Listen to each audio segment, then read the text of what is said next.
Dear friends, ఈరోజు మనం ఒక టాపికే రిపీట్గా వస్తుంది. అయినా కూడా దీన్ని మళ్ళీ ఇంకోసారి అనలైజ్ చేద్దాం. అవేర్నెస్ కోసం దీని గురించి కొంచెం డిస్కస్ చేద్దాం. నా వీడియోలో కంటెంట్ మీకు నచ్చినట్టయితే లైక్ చేయండి, షేర్ చేయండి, అదేవిధంగా సబ్స్క్రైబ్ చేయండి. 10 మందికి తెలిసేటట్టు మీరు కూడా ప్రయత్నం చేయండి. అయితే సబ్జెక్టులకు వస్తే, ఇప్పుడు ఈ వెహికల్ కి ముందల చూడండి, బయట పార్కింగ్ చేసినప్పుడు వచ్చే సమస్యల గురించి మనం డిస్కస్ చేసాము. ఈ లోపల మేము సస్పెన్షన్ గురించి ఇప్పినప్పుడు ఈ సమస్య మాకు కూడా ఎదురైంది. ఈ లోపల వైపర్ లింకేజ్ ఉన్న ప్లేస్ లో మొత్తం ఆకులు, గడ్డి, చెత్త చెదారం అంతా అక్యుములేట్ అయింది. ఈ చెత్తను మొత్తం ఎప్పటికప్పుడు తీస్తూ ఉండాలి. తీయకపోతే ఏమైందంటే, ఈ 2 సంవత్సరాల క్రితం 3 సంవత్సరాల క్రితం అక్యుములేట్ అయిన చెత్త కాబట్టి ఈ విధంగా మనం క్లీన్ చేసుకోవచ్చు. క్లీన్ చేస్తే మొత్తం క్లీన్ అయిపోద్ది. కానీ ఈ ఒక సమస్య గురించి మనం ఇప్పినాం కాబట్టి తెలుస్తుంది ఇందులో ఈ చెత్త ఉందని. అదే మీకు తెలియదు, నాకు తెలియదు.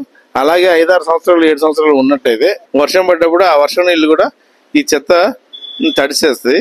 తడిసిన తర్వాత లోపల తేమలాగుండి పూర్తిగా ఈ బాడీ డ్యామేజ్ చేస్తుంది. ఈ బాడీ లోపల ఈ ఫైర్ వాల్, ఈ లింకేజ్, వైపర్ మోటార్స్ ఉన్న ప్లేస్ మొత్తాన్ని డ్యామేజ్ చేస్తూ ఉంటుంది. అది మనకి బయటికి మాత్రం కనపడదు.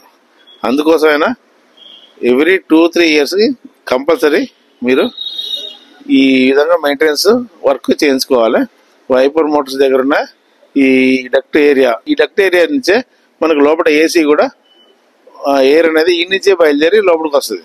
ఆ విధంగా ఈ చెత్త ఇక్కడ ఉండటం కాకుండా, ఇక్కడ ఈ బాడీని డ్యామేజ్ చేయడం కాకుండా, లోపల ఏసీలో మనం కొద్దిగా మన ఫేస్ మీదకి లోపల హైజీనిక్ ఉండకుండా కంపార్ట్మెంట్లు కూడా వస్తుంది.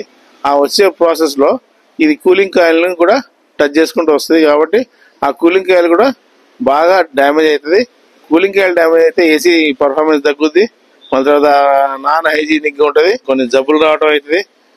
చిన్నపిల్లలు ఉన్నప్పుడు కొద్దిగా ఇబ్బందికర పరిస్థితి ఉంటుంది వెహికల్ లోపల.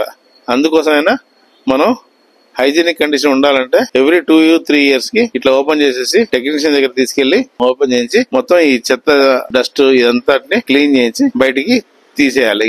ఇంత క్వాంటిటీ మీకు ఈ ఒక్క వెహికల్ నే వచ్చింది. నేను ఎందుకు చెప్తున్నా అంటే, ఇలా జరుగుతుందని మీకు కనీసం ఐడియా కూడా ఉండదు. నార్మల్ గా ఏ కార్ ఓనర్కి ఇది తెలియదు. అందుకోసమే ఇలా ఒకటి ఉంటది, ఇలా జరుగుతుంది అంటే కనీసం 2-3 ఇయర్స్ కి ఒకసారన్నా గుర్తుకొచ్చి చేపిస్తే వెహికల్ కి బాగుంటది, మనకు హెల్త్ పరంగా కూడా బాగుంటది. అలాగే క్లీన్ చేసిన తర్వాత మొత్తం ఈ వైపర్ లింకేజ్ ని లూబ్రికేట్ చేసేసి ఆయిలింగ్ చేస్తున్నాం. ఎందుకంటే డ్రై అయితే వైపర్ కరెక్ట్ టైంలో మీకు మంచిగా పని చేయకపోవచ్చు, జామ్ కావచ్చు, వైపర్ బ్లేడ్స్ డ్యామేజ్ కావచ్చు. ఈ వైపర్ లింకేజ్ అనేది ఎప్పుడు లూబ్రికేటెడ్ కండిషన్ లో ఫ్రీగా తిరుగుతూ ఉండాలి. అలా తిరిగినప్పుడు మీకు వైపర్ ప్రాబ్లం రాదు. ఈ చెత్త లేనప్పుడు మీకు ఏసీ ప్రాబ్లం రాదు. ప్లస్ మీ వెహికల్ కూడా బాడీ డ్యామేజ్ కాదు. ఈ విషయాన్ని మీరు కొంచెం గుర్తుపెట్టుకుంటారని ఆశిస్తున్నాను. Thank you.